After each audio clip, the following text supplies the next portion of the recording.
Ya, selamat pagi, Bapak, Ibu, serta saudara-saudari sekalian yang terkasih di dalam Tuhan Yesus Kristus. Mari kita akan mulai ibadah kita. Nah, persekutuan doa pagi ini, ya kita akan mengawalinya dengan rasa ucapan syukur kita mau naikkan satu pujian. Terima kasih Tuhan.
Mari kita bersatu di dalam doa.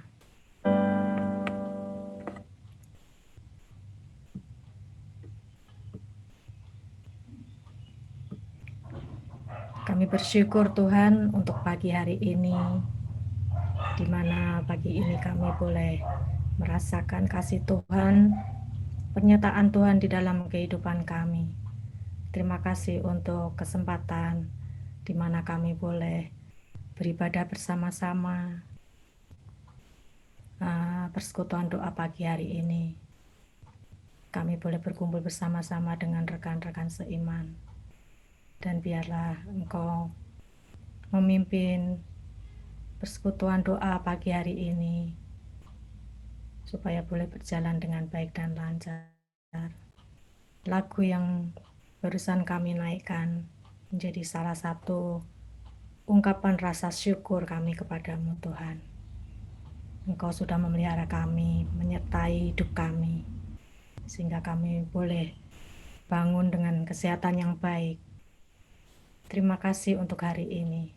Sebelum kami melakukan aktivitas kami, biarlah kami boleh datang kepadamu, di hadirat-Mu untuk memuji Tuhan, menaikkan doa-doa pokok syafaat kami, dan juga untuk mendengarkan firman Tuhan. Kau juga akan pimpin Ibu Rita yang nanti akan menyampaikan pemberitaan firman Tuhan. Biarlah apa yang akan disampaikan boleh menjadi berkat bagi kami semuanya yang hadir.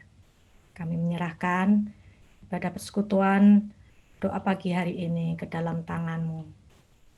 Biarlah Engkau memberkati kami dan melindungi kami semuanya. Kami menyerahkan di dalam nama Tuhan Yesus Kristus. Kami sudah berdoa dan mengucap syukur. Amin. Ketika kemarin saya mempersiapkan lagu-lagu untuk doa pagi ini, saya teringat akan renungan maupun khotbah baik dari Pendeta Edi, GI Tsunami maupun Evangelis Nicholas ya, di mana masih teringat bagaimana saya diingatkan untuk terus belajar. Doa-doa yang saya panjatkan tidak selalu dikabulkan. Tapi saya belajar untuk meletakkan semua yang saya panjatkan kepada Tuhan atas kehendak Tuhan yang terjadi. Ketika doa-doa saya pun tidak dikabulkan, saya merasakan itu, tapi saya merasa doa saya juga kenapa enggak dikabulkan Tuhan. Tapi saya terus belajar untuk meletakkan segala sesuatunya ke dalam tangan Tuhan. Biarlah kehendak Tuhan yang jadi. Biarlah kita boleh meletakkan segala sesuatunya di dalam tangan Tuhan. Dan apapun yang terjadi di dalam kehidupan kita, meskipun sepertinya doa-doa kita tidak dikabulkan, saya teringat apa yang diberikan renungan oleh GI Dwi Tsunami, bahwa Yesus sudah memberikan teladan buat kita, yang mengajarkan ketika Yesus meminta kepada Bapaknya untuk supaya cawan itu lalu daripadanya. Tapi di akhir doanya pun dia mengatakan untuk menyerahkan segala sesuatunya kehendak Bapaknya yang jadi. Nah, dari situ saya juga belajar bagaimana saya menyerahkan doa-doa saya pun kepada Tuhan.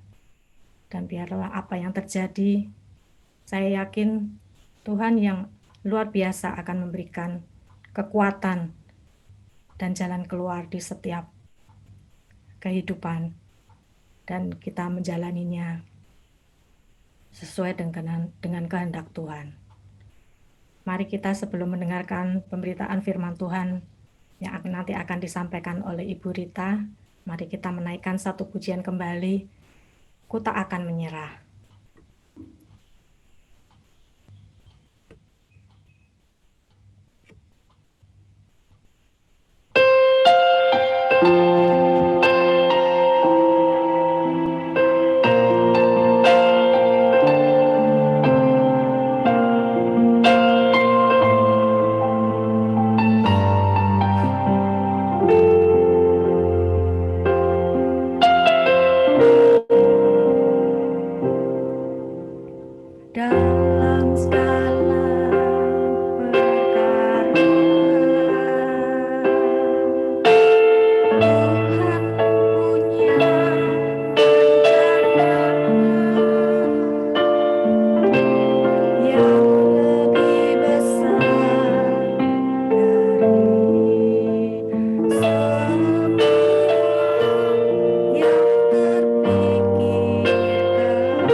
saya serahkan kepada Ibu Rita untuk menyampaikan pemberitaan firman Tuhan. Shalom, selamat pagi Bapak Ibu Saudara yang terkasih dalam Tuhan. Mari sebelum kita mendengarkan firman Tuhan, kita akan berdoa. Tuhan Yesus, sungguh kami bersyukur pagi hari ini kami boleh bersama-sama bersekutu di dalam hadirat Tuhan. Dan saat ini ya Tuhan, kami rindu kuasa firman-Mu menguasai setiap kami dan menuntun kami. Untuk kami boleh menjadi pelaku akan firman Tuhan, kami boleh dimampukan untuk kami mengerti firman Tuhan. Dan kuasai juga hamba-Mu yang sangat terbatas ini, pakai dia menjadi alat untuk menyampaikan kebenaran firman Tuhan. Terima kasih Bapa, hanya di dalam nama Tuhan kami Yesus Kristus kami berdoa dan bersyukur. Amin. Ya, Bapak Ibu Saudara, sharing hari ini tentang bekerja dan berkarya. Kita akan belajar dari beberapa tokoh Alkitab.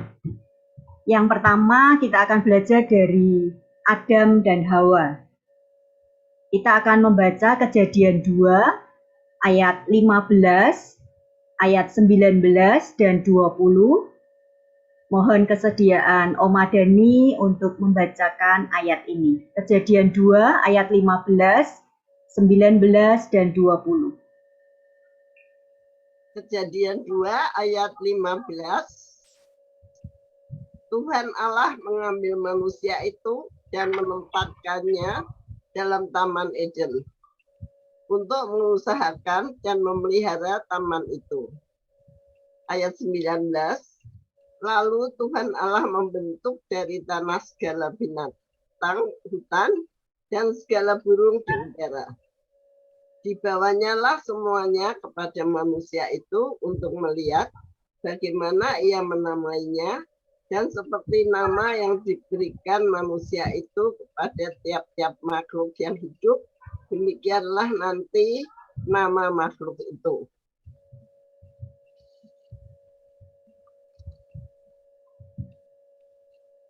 Ayat 20, Oma. Manusia itu memberi nama kepada segala ternak, kepada burung-burung di udara, dan kepada segala binatang hutan. Tetapi baginya sendiri, ia tidak menjumpai penolong yang sepadan dengan dia. Terima kasih, Oma. Bapak Ibu yang terkasih, pada awal penciptaan, ketika Allah menciptakan bumi dan segala isinya, dan Allah menciptakan manusia pertama, yaitu Adam. Dan Allah menempatkan manusia itu di dalam Taman Eden. Ternyata ada tujuannya. Tujuannya yaitu untuk mengusahakan dan memelihara taman yang diciptakan Tuhan, Taman Eden. Saya berpikir ini berarti manusia harus bekerja untuk memenuhi kebutuhan jasmaninya dan juga untuk memelihara taman yang Tuhan ciptakan, alam yang Tuhan ciptakan, dan lain-lain. Masih banyak yang harus dikerjakan oleh manusia tersebut, yaitu Adam. Dan saya berpikir Allah tidak memanjakan manusia yang sudah diciptakan Tuhan. Di ayat 19 dan 20, Adam berkarya dengan memberi nama semua binatang yang Tuhan ciptakan. Kita bisa berpikir betapa banyaknya Tuhan menciptakan binatang pada saat itu dan Adam harus memberikan nama satu persatu kepada seluruh binatang yang ada. Luar biasa. Jadi di sini kita belajar dari awal Allah mengajar dan mendidik kita untuk bekerja dan berkarya. Tidak hanya berdiam diri atau berpangku tangan, tapi kita harus bertindak, bergerak, melakukan sesuatu yang tentunya bermanfaat, baik dan benar, sesuai dengan firman Tuhan.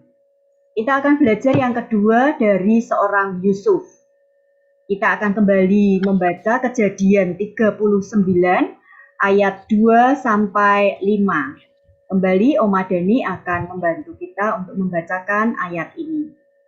Kejadian 39 ayat 2. Tetapi Tuhan menyertai Yusuf sehingga ia menjadi seorang yang selalu berhasil dalam pekerjaannya. maka tinggallah ia di rumah tuannya orang Mesir itu. Setelah dilihat oleh tuannya bahwa Yusuf disertai Tuhan dan bahwa Tuhan membuat berhasil segala sesuatu yang dikerjakannya, maka Yusuf mendapat kasih tuannya dan ia boleh melayani dia. Kepada Yusuf diberikannya kuasa atas rumahnya dan segala miliknya diserahkannya kepada kekuasaan Yusuf. Sejak ia memberikan kuasa dalam rumahnya dan atas segala miliknya kepada Yusuf, Tuhan memberkati rumah orang Mesir itu karena Yusuf, sehingga berkat Tuhan ada atas segala miliknya, baik yang di rumah maupun yang di ladang. Ya, terima kasih Oma. Bapak Ibu, Tuhan menyertai Yusuf dan Yusuf selalu berhasil dalam pekerjaannya. Di rumah Potifar, Yusuf bekerja dengan baik, bahkan sangat baik. Ketika Tuhan menyertai Yusuf dan Tuhan membuat berhasil, di ayat 3 bagian akhir berkata Tuhan membuat berhasil segala sesuatu yang dikerjakannya. Berarti ketika Tuhan menyertai Yusuf, Yusuf bekerja. Bekerjanya bukan santai, tapi bekerja dengan sangat baik. Yusuf merespon penyertaan Tuhan dengan sangat baik, yaitu melakukan pekerjaannya dengan rajin, dengan jujur tentunya. Dan itu tidak sia-sia. Yusuf mendapatkan hasil yang sudah kita baca tadi di ayat 4, Yusuf mendapat kasih dari tuannya. Yusuf diberi kuasa atas rumah dan segala miliknya. Dan di ayat yang ke-5b, Tuhan memberkati rumah tuannya dan segala milik tuannya, baik di rumah maupun di ladang. Jadi yang mendapat berkat tidak hanya Yusuf yang melakukan pekerjaan, tetapi tuannya juga, si Potifar ini juga mendapatkan berkat yang luar biasa dari Tuhan. Kejadian 41 tentang mimpi Firaun dan juga di pasal-pasal sebelumnya kita bisa membaca. Oma Dani akan kembali membantu kita untuk membaca Kejadian 41 ayat 46, 48 dan 49. 54 juga. Ya, sekalian Oma 54 boleh Oma. Ya. Kejadian 41 ayat 46. Yusuf berumur 30 tahun ketika ia menghadap Firaun, raja Mesir itu. Maka pergilah Yusuf dari depan Firaun, lalu dikelilinginya seluruh tanah Mesir. Ayat 48. Maka Yusuf mengumpulkan segala bahan makanan ke-7 tahun kelimpahan yang ada di tanah Mesir, lalu disimpannya di kota-kota. Hasil daerah sekitar tiap-tiap kota disimpan dalam kota itu. Ayat 49. Demikianlah Yusuf menimbun gandum seperti pasir di laut, sangat banyak, sehingga orang berhenti menghitungnya, karena memang tidak terhitung. Ayat 54. Mulailah datang 7 tahun kelaparan, seperti yang telah dikatakan Yusuf. Dalam segala negeri ada kelaparan, tetapi di seluruh negeri Mesir ada roti. Sekian pembacaan firman Tuhan. Ya, terima kasih Oma. Bapak Ibu, kita semua tentunya tahu tentang hikmat yang diberikan Tuhan kepada Yusuf mengartikan mimpi.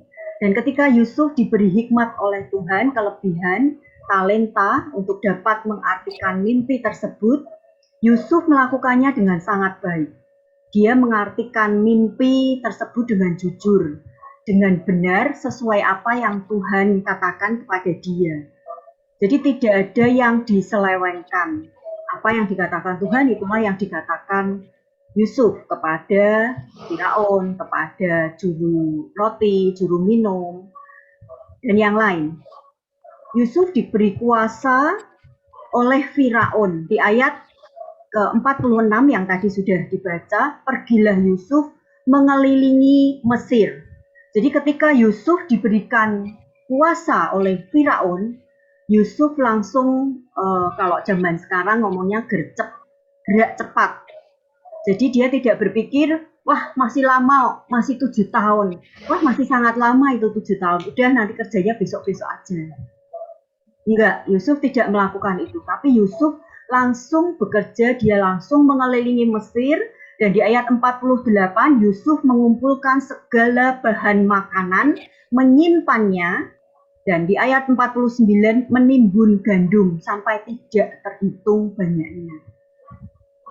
Jadi Yusuf bekerja dengan sangat baik, sangat rajin, sangat cepat. Dia merespon apa yang Tuhan percayakan, apa yang Firaun percayakan kepada dia. Yusuf bekerja dengan rajin, jujur, tidak mudah menyerah, dan hasilnya kita lihat di ayat 54. Di seluruh negeri Mesir ada roti, dan 7 tahun masa kelaparan dapat dilewati. Bapak Ibu yang terkasih, kalau Tuhan menyertai kita, Tuhan sangat mengasihi kita, tetapi kita tidak bergerak, kita tidak mau bekerja, kita malas-malasan seenaknya, apakah akan berhasil? Hikmat, kelebihan, talenta yang Tuhan percayakan bagi kita harus dipakai, harus dikembangkan dengan benar. Yang ketiga, kita akan belajar dari seorang perempuan yang mengurapi Yesus. Dari Perjanjian Baru, kita semua tentunya sudah mengenal perempuan tersebut, yaitu Maria. Dan kita akan membaca dari Markus 14 ayat 3. Mohon kesediaan Ibu Sunaryati untuk membacakan ayat ini. Markus 14 ayat 3, ayat 6, dan ayat 8.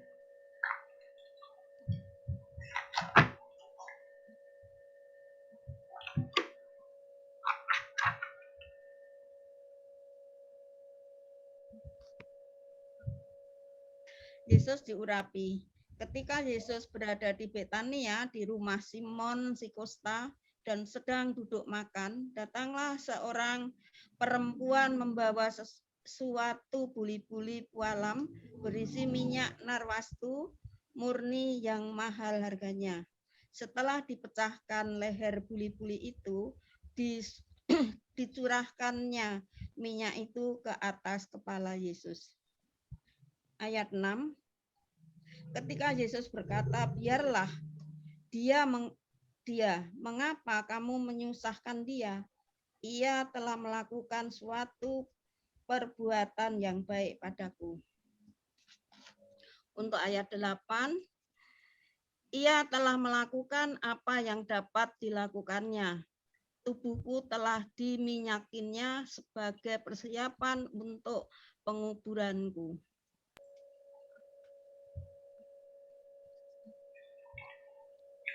Ya, terima kasih Bu Sunaryati. Bapak Ibu yang terkasih, kita sudah tahu bagaimana Maria melakukan sesuatu yang sangat baik untuk Tuhan. Dan kita bisa belajar apa yang Tuhan katakan kepada dia. Ia telah melakukan suatu perbuatan yang baik padaku. Dan di ayat 8 Tuhan berkata, ia telah melakukan apa yang dapat dilakukannya. Dari sini kita belajar apa yang dapat kita lakukan, khususnya di dalam keluarga kita. Suami, istri, anak, menantu, mertua, oma, opa. Hal apa yang dapat membahagiakan keluarga kita? Hal apa yang membuat suasana bisa damai, sukacita? Hal apa yang bisa membuat iman kita bertumbuh di dalam keluarga kita? Juga di dalam komunitas gereja. Hal apa yang dapat kita lakukan untuk kemajuan gereja kita? Untuk kita boleh semakin membaik dan membaik. Di dalam PWJ tanggal 8/5 yang lalu, dengan tema memupuk sikap dan perilaku selaras dengan membaik, Pak Theo dan tim Eklat sudah memaparkan banyak hal. Dan salah satunya memberikan contoh kata membaik, M, mengutamakan Tuhan. Karakternya apa? Mengamini Injil. Dan perilakunya, percaya Yesus adalah Tuhan dan Juru Selamat. Ada perilakunya Bapak Ibu. Jadi harus ada yang kita kerjakan. Yang lain adalah taat dan disiplin. Perilakunya adalah rajin membaca firman Tuhan dan senantiasa berdoa. Dan yang lain, Bapak Ibu bisa melihat di YouTube bagaimana Pak Theo dan tim Eklat memaparkannya. Saya tidak akan mengulang di sini. Kita belajar banyak dari hal-hal yang sudah kita dapatkan. Dari firman Tuhan yang kita dengar setiap hari Rabu, setiap hari Minggu, setiap saat kita baca, kita renungkan. Mari kita akan terus bekerja dan berkarya untuk kemuliaan Tuhan. Seperti apa yang dilakukan oleh Maria, melakukan hal yang dapat dilakukan untuk memuliakan Tuhan. Contoh yang keempat, kita belajar dari murid Yesus dan para rasul. Mereka di dalam Alkitab Perjanjian Baru, mereka giat bekerja dan berkarya di dalam melakukan pekerjaan-pekerjaan baik dan memberitakan Injil. Sepak terjang dari murid-murid Yesus dan para rasul yang begitu dahsyat dan luar biasa sampai nyawa jadi taruhannya. Kita bisa belajar banyak dari mereka. Kita akan baca 1 Korintus 15 ayat 10. Ibu Sunaryati akan kembali membacakannya untuk kita. 1 Korintus 15 ayat 10, tetapi karena kasih karunia Allah, aku adalah sebagaimana aku ada sekarang, dan kasih karunia yang dianugerahkannya kepadaku tidak sia-sia. Sebaliknya, aku telah bekerja lebih keras daripada mereka semua. Tetapi bukannya aku, melainkan kasih karunia Allah yang menyertai aku. Ini firman Tuhan. Ya, terima kasih Bu Sunaryati. Bapak Ibu, di sini dituliskan bahwa Rasul Paulus bekerja lebih keras. Tetapi bukan karena dia, karena kasih karunia Allah yang menyertai Paulus. Sama seperti Yusuf, ketika kasih karunia Allah menyertai kita, kita pun juga harus bekerja lebih keras lagi untuk memuliakan dan memberitakan Injil kebenaran Tuhan.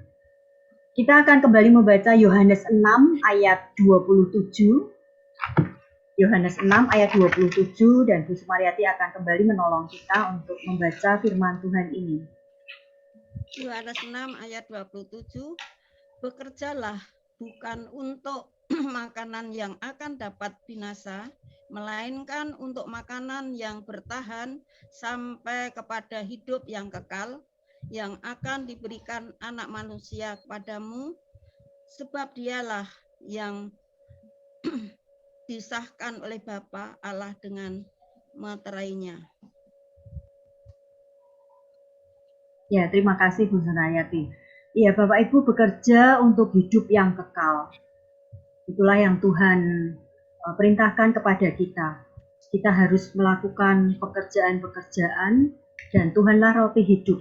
Dan kita harus melakukannya, kita harus sungguh-sungguh percaya kepada Tuhan. Di ayat 29 di Yohanes 6 ini mengatakan, inilah pekerjaan yang dikehendaki Allah, yaitu hendaklah kamu percaya kepada Dia yang telah diutus Allah. Itulah yang harus kita kerjakan. Dan bagaimana kita percaya kalau kita tidak mengerjakan segala sesuatu yang Tuhan ingin kita lakukan, yang Tuhan perintahkan buat kita. Kita akan melihat lagi Filipi 1 ayat 22. Filipi 1 ayat 22, Bu Sunaryati kembali akan membacakan untuk kita. Filipi 1 ayat 22, tetapi jika aku harus hidup di dunia ini, itu berarti bagiku bekerja memberi buah. Jadi, mana yang harus kupilih, aku atau aku tidak tahu. Ya, terima kasih Bu Sunaryati. Bekerja memberi buah. Jadi ketika kasih karunia Allah menyertai kita, kita harus sungguh-sungguh percaya kepada Tuhan dan kita bekerja untuk memberi buah. Kita boleh menghasilkan buah-buah rohani yang luar biasa untuk kemuliaan Tuhan. Tidak hanya kehidupan bekerja untuk hidup yang kekal, tetapi kita juga bekerja untuk kebutuhan jasmani kita. Kita akan baca dari Tesalonika 2 ayat 9 dan sekaligus 2 Tesalonika 3 ayat 8 dan 10. Nanti Bu Sunaryati akan kembali membacakannya untuk kita. 1 Tesalonika 2 ayat 9 dan 2 Tesalonika 3 ayat 8 dan 10. Ya. 2 Tesalonika 2 ayat 9. Kamu masih ingat, sebab kamu masih ingat, saudara-saudara, akan usaha dan jerih lelah kami, sementara kami bekerja siang malam, supaya jangan menjadi beban bagi siapapun juga di antara kamu. Kami memberitakan Injil Allah kepada kamu.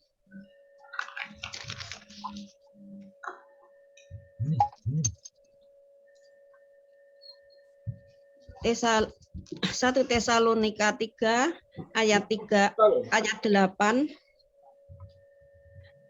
Sekarang kami hidup kembali, asal saja kamu teguh berdiri di dalam Tuhan. Ayat 10, siang malam kami berdoa sungguh-sungguh supaya kita bertemu muka dengan muka dan menambahkan apa yang masih kurang pada imanmu. Sekian firman Tuhan.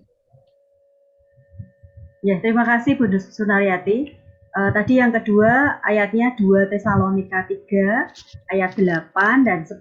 Akan saya ulang. 2 Tesalonika 3 ayat 8 dan 10. Dan tidak makan roti orang dengan percuma, tetapi kami berusaha dan berjerih payah siang malam, supaya jangan menjadi beban bagi siapapun di antara kamu. Jadi tadi di 1 Tesalonika 2 ayat 9, Paulus bekerja dengan giat supaya tidak menjadi beban, dan di 2 Tesalonika 3 ayat 8 diulang lagi ayat ini.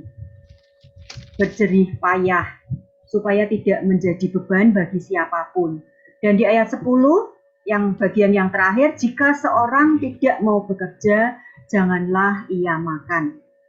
Ya Bapak Ibu, untuk memenuhi kebutuhan jasmani kita tentunya harus bekerja. Tidak bekerja, ya tidak makan. Contoh yang kelima, kita akan belajar dari Maha Guru kita, yaitu Yesus. Di Yohanes 5 ayat 17, saya akan membacakannya. Yohanes 5 ayat yang ke-17. Tetapi ia berkata kepada mereka, Bapakku bekerja sampai sekarang, maka aku pun bekerja juga. Bapak Ibu, Tuhan Yesus tidak hanya memberikan perintah, tidak hanya teori. Kalau orang Jawa bilang OOT ya, omong-omong tok. Tuhan Yesus memberikan lebih dahulu memberikan teladan yang baik buat kita. Memberikan contoh yang baik, yang sangat baik buat kita. Tuhan sendiri bekerja. Bapak Ibu bisa baca di Roma 8 ayat 28, ayat yang tidak asing buat kita. Allah turut bekerja dalam segala sesuatu untuk mendatangkan kebaikan. Jadi Yesus sendiri bekerja sampai sekarang. Dan Allah Bapa juga bekerja sampai sekarang. Di akhir renungan ini saya akan men-sharingkan tentang cerita beberapa anak muda, tapi bukan di pengharapan, jadi bukan jemaat pengharapan. Anak-anak muda berkumpul, mereka bercerita, mereka curhat, bagaimana kehidupan keluarga mereka, orang tua mereka, papa mama mereka. Dan mereka sampai stres. Padahal di luar rumah, teori mereka sangat bagus. Dan ketika mereka cerita kepada teman-teman lainnya, mereka berkata, kok bisa ya di rumah seperti ini, di luar seperti malaikat. Jadi anak-anak tersebut tidak hanya satu anak, ada beberapa anak yang mengeluhkan bagaimana papa mama mereka di rumah itu banyak cerita, maksudnya yang membuat mereka tidak nyaman di rumah, tidak bahagia di rumah, pengennya keluar dari rumah. Tapi sekali lagi bukan jemaat GKMI Pengharapan. Saya percaya GKMI Pengharapan luar biasa jemaatnya. Dan ini menegur, ketika saya mendengar cerita ini, saya juga ditegur bagaimana perilaku saya, seorang ibu, seorang mami kepada anak-anak, seorang istri kepada suami, apakah sudah sesuai dengan firman Tuhan? Jadi marilah kita sebagai anak-anak Tuhan yang kita boleh semakin membaik, mengutamakan Tuhan, mengamini Injil. Kita harus sungguh-sungguh percaya kepada Tuhan. Dan pastinya harus melakukan terus bekerja, lebih keras lagi, selagi masih ada waktu, selagi hari masih siang, selagi masih ada kesempatan, selagi kita bisa bernafas. Mari kita bekerja, kita berkarya untuk memuliakan nama Tuhan. Bapak Ibu, saya akan akhiri sharing. Hari ini kita akan belajar bersama-sama pujian Sukacita Berkarya.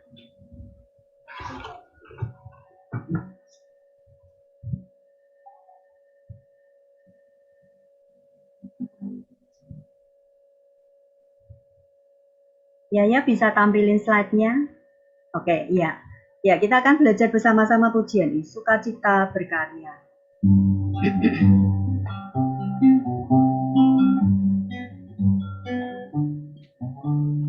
GKMI bergerak berdampak, tiada berhenti berkarya baginya, kabarkan Injilnya di mana berada, nama Tuhan mulia di seluruh dunia. Kata GKMI akan kita ganti dengan pengharapan. Maksudnya di sini adalah jemaat GKMI Pengharapan. Mari kita akan pujikan pujian ini kembali.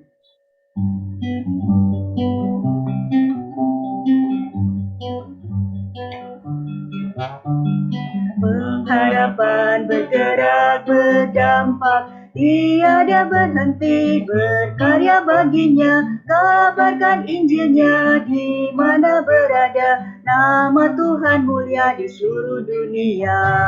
Berkaryalah bersama Tuhanmu, selagi masih ada, esok kan menjelang, janji Tuhan menyertai kita, sukacita di dalam Yesus Tuhan. Berkaryalah bersama Tuhanmu, selagi masih ada, esok kan menjelang, janji Tuhan menyertai kita, sukacita di dalam Yesus Tuhan.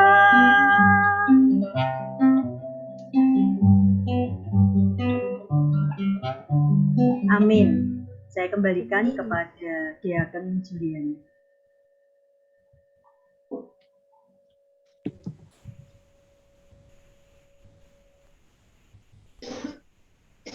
Terima kasih untuk Ibu Rita yang sudah melayani kita di dalam pemberitaan firman Tuhan pada pagi hari ini, juga untuk lagunya yang indah yang sudah memberkati kita juga. Mari kita pagi ini akan menaikkan pokok-pokok doa syafaat kita. Bisa ditampilkan slide-nya. Nah, ini kemarin sudah saya bagikan ya.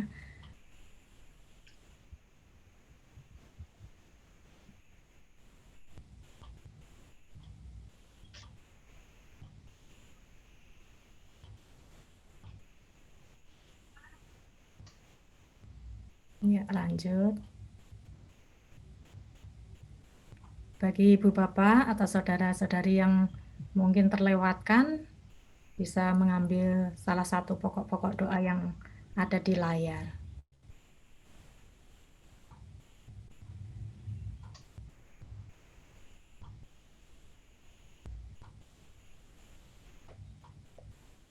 Ada 30 pokok-pokok doa syafaat kita pagi ini.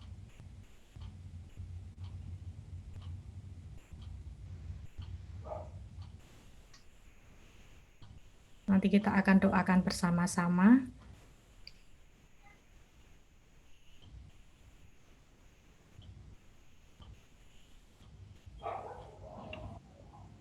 Ya, sebelumnya kita akan menaikkan satu pujian terlebih dahulu ya. Setelah itu nanti kita akan berdoa bersama dan nanti penutup akan ditutup oleh Pendeta Edi SS untuk mengakhiri ibadah persekutuan doa pagi ini.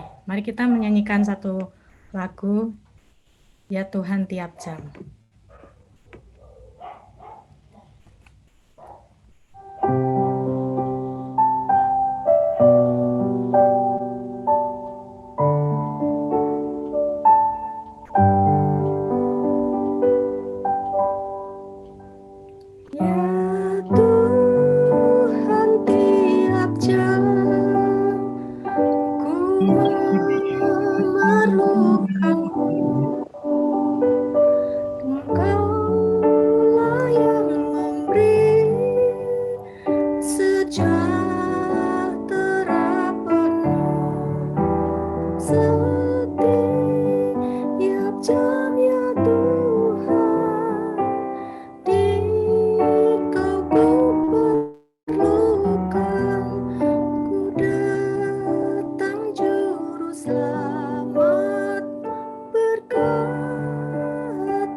Mari kita berdoa bersama-sama.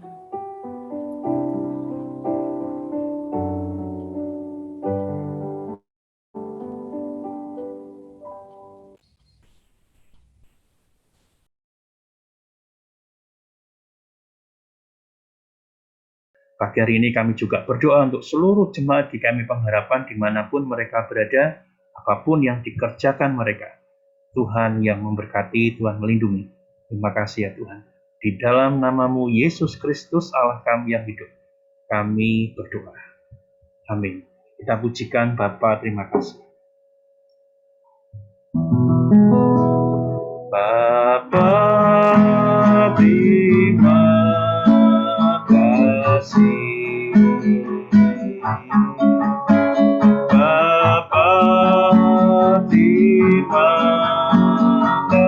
kasih.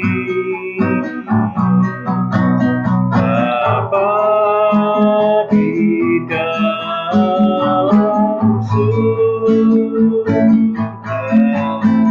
ku berterima kasih. Amin.